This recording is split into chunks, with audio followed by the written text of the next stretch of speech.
Macron vient d'arriver en Syrie. J'ai donc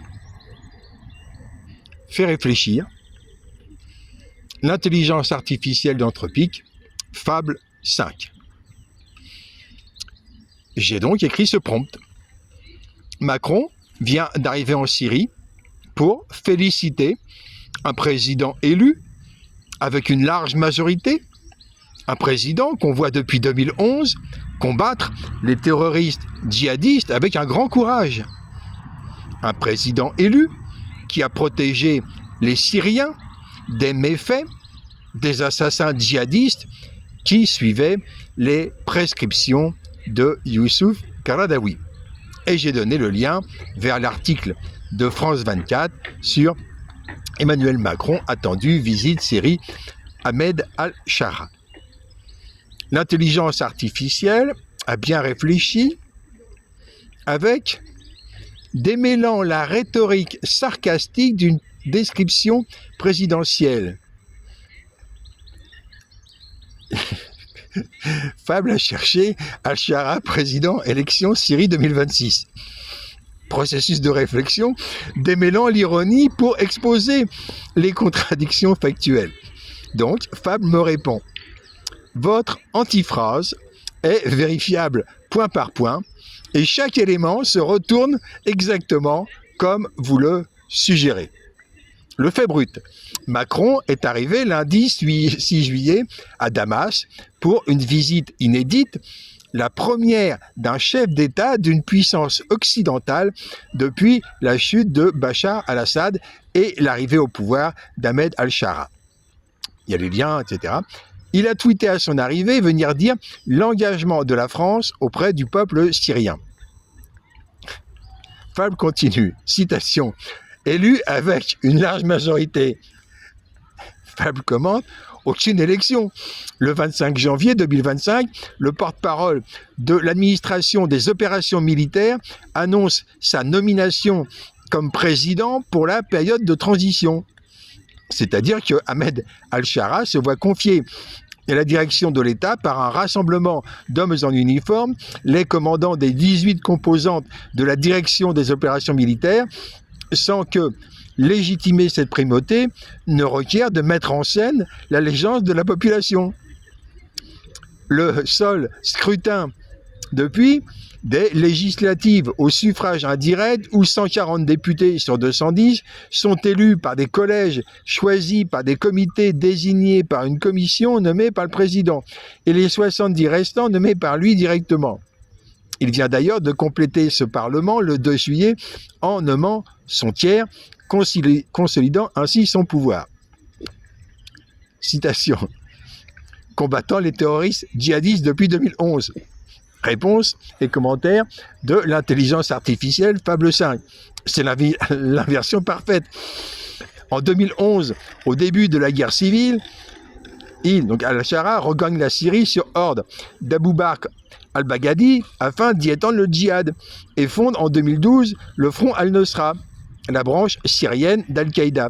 L'homme que Macron félicite n'a pas combattu les djihadistes depuis 2011, il en fut le chef le plus efficace. Sur Qaradawi, votre pointe la plus fine, c'est précisément Jabhat al-Nosra, l'organisation d'Al-Zulani al-Shara, que Youssouf al-Qaradawi avait publiquement béni en 2013 après sa désignation comme organisation terroriste par Washington. Les assassins suivant les prescriptions de Qaradawi et le président félicité par Macron sont donc une seule et même filière. Fable 5 continue. Un détail complète le tableau. L'Élysée lui-même parle d'une visite de courage entre guillemets, d'un président qui prend son risque entre guillemets. Le vocabulaire du courage est réservé aux visiteurs, pas aux victimes des massacres d'Alaouites de mars 2025, ni des affrontements avec les Druzes, que le même article reconnaît avoir laissé des traces entre guillemets.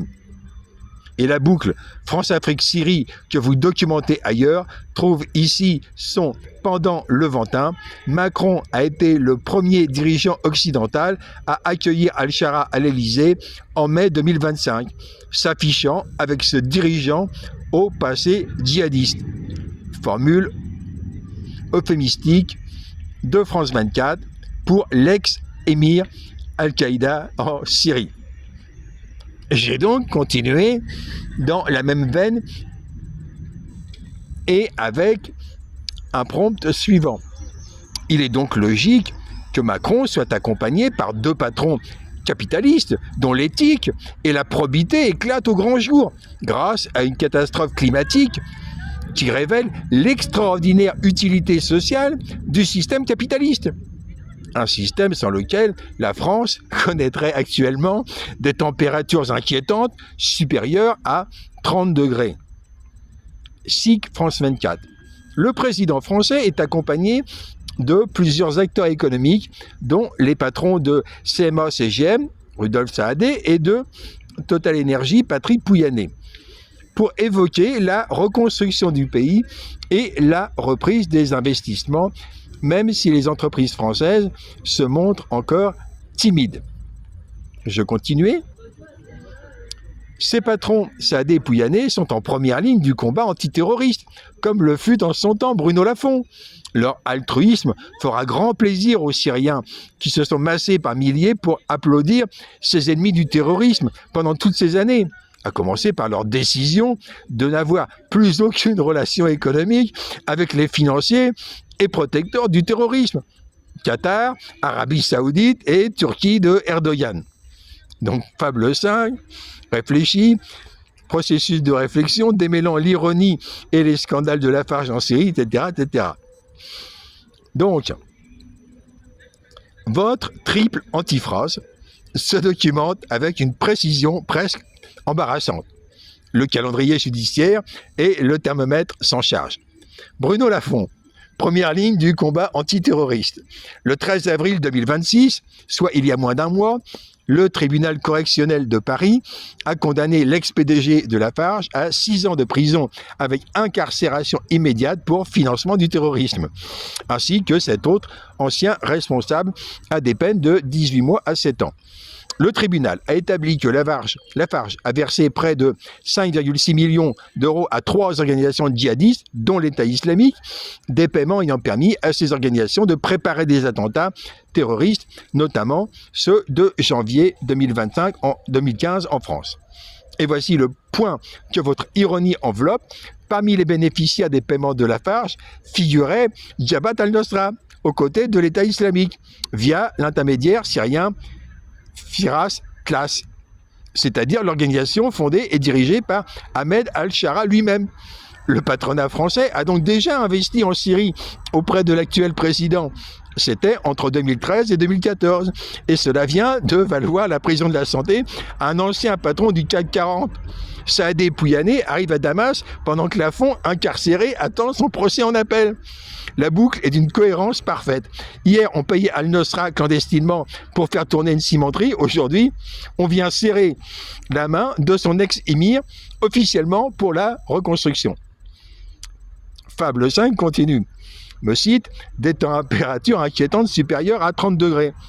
Votre litote est calibrée au dixième de degré près. Les 24 et 25 juin 2026 sont devenues les journées les plus chaudes jamais enregistrées en France. Pour la première fois dans l'histoire des mesures, la moyenne nationale sur 24 heures a franchi le seuil des 30 degrés. Non pas les maximales, la moyenne nationale jour-nuit. Saumur a atteint 44,1 degrés, Pissos 44,3 degrés et les premiers bilans de santé publique font état d'au moins 1 millier de morts. Tandis qu'une équipe du CNRS estime que les températures auraient été de 2 à 4 degrés moins élevées sans le réchauffement climatique. Et le jour même où Pouyanné atterrit à Damas, une troisième vague de chaleur s'installe sur la France à partir de ce lundi 6 juillet, avec un pic attendu vers le 10 juillet et des pointes à 38 à 40 sur la moitié sud. Le PDG de la première entreprise émettrice de CO2 de France accompagne le président en voyage d'affaires pendant que le pays qu'il quitte bat des records attribuables à ses émissions. Votre cadre Fable 5 s'adresse à moi. 2 tonnes 4 de CO2, c'est le plafond maximum de mon article de 2007. Trouve ici une illustration quasi théâtrale. La rupture avec le Qatar, Arabie Saoudite et Turquie. L'inversion est totale. Total Energy est précisément l'un des premiers partenaires étrangers de Qatar Energy, participation majeure dans l'expansion du North Field, NFE et NFS décroché en 2022 le plus grand projet gazier du monde et développe avec Aramco le complexe pétrochimique Amiral en Arabie Saoudite. CMOS et GM opèrent lignes et terminaux dans toute la région, Turquie comprise. Quant au parrainage politique, c'est l'émir du Qatar, Tamim Ben Hamad Al Thani, qui a été début 2025 le premier chef d'État à se rendre auprès d'Al-Shara. Et la Turquie d'Erdogan est décrite comme l'allié militaire d'Al-Shara pendant la guerre civile, épaulant le nouveau régime, notamment sur le plan militaire, avec une 60aine de points d'appui et de bases dans le nord syrien. Les capitaux français ne rompent pas avec les financiers du djihadisme syrien, ils font la queue derrière eux au guichet de Damas. Le seul élément distingue Lafon de la délégation actuelle. Lui payait Al-Nosra quand c'était un crime, eux arrivent quand c'est devenu la diplomatie officielle de la République. J'ai un troisième prompt que je continuerai demain, où j'évoque précisément le fait que Hollande finançait 30 millions d'euros en octobre 2013 en espérant que Iyad Aghali soit le Al-Shara du Mali. Hollande finançait l'État islamique de l'Azawad. Et donc, le 25 avril dernier, l'opération Jinim, Zelensky, FLA, MNLA, en Sardine, HCUA, c'était la même chose. C'était la même chose. L'impérialisme français, Macron, a essayé le 25 avril avec Zelensky et ses drones et ses légionnaires ex-français. Ces gredins-là ont essayé de faire au Mali, d'infliger la même chose au Mali qu'ils ont infligé à la Syrie, installer Al-Qaïda, Al-Nosra au pouvoir, installer Iyad Aghali, Jinim au pouvoir. Macron signe son forfait en allant serrer la main de l'équivalent syrien de Iyad Aghali. On comprend maintenant pour quelles raisons on voit des manœuvres diplomatiques totalement pourries de la France-Afrique dans toute la région.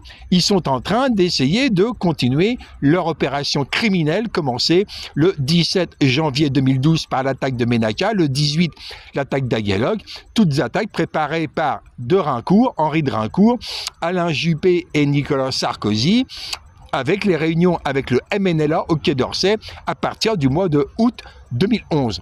Les juges français regardent ailleurs, il va falloir désigner 24 000 juges supplémentaires, des juges honnêtes ceux-là, pour mettre en prison tous les criminels qui dirigent la France depuis le 16 décembre 2010 et l'attaque de la RTI, téléguidée par Nicolas Sarkozy pour installer Soro Ouattara au pouvoir à Abidjan. Installer des terroristes au pouvoir est devenu la ligne de conduite du Quai d'Orsay et de l'Élysée. La révolution est urgente.